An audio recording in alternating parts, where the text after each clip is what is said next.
2019 జగన్మోహన్ రెడ్డి ముఖ్యమంత్రి అయిన తర్వాత ఒక అద్భుతమైన ఆలోచన వచ్చింది. అప్పుడప్పుడు నవ్వద్దా? ఎందుకు నవ్వుతున్నారు మీరు? రాకూడదా మంచి ఆలోచన జగన్మోహన్ రెడ్డికి? అంటే అంత చెడ్డోడా?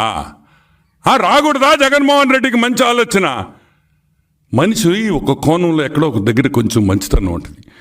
ఏపీ గ్రీన్ ఎనర్జీ కార్పొరేషన్ అని ఉంది. 6,400 మెగావాట్స్ అంటే 6.4 గిగావాట్స్ టెండర్ పిలిచాడు. దేనికి పిలిచాడు టెండరు? సోలార్ పవర్కి టెండర్ పిలిచాడు. ఎప్పుడు పిలిచాడు? 2021లో. దాంట్లో అదాని, సిద్ధిసాయి, టారెంట్ అనే 4 కంపెనీలు వచ్చినాయి. అంత బాగుండింది, బాగా జరుగుతుండింది. టెండర్ కూడా అయిపోయేది. జగన్మోహన్ రెడ్డికి డబ్బులు వచ్చేసి ఉండేవి. కానీ పొరపాటున ఏమైంది?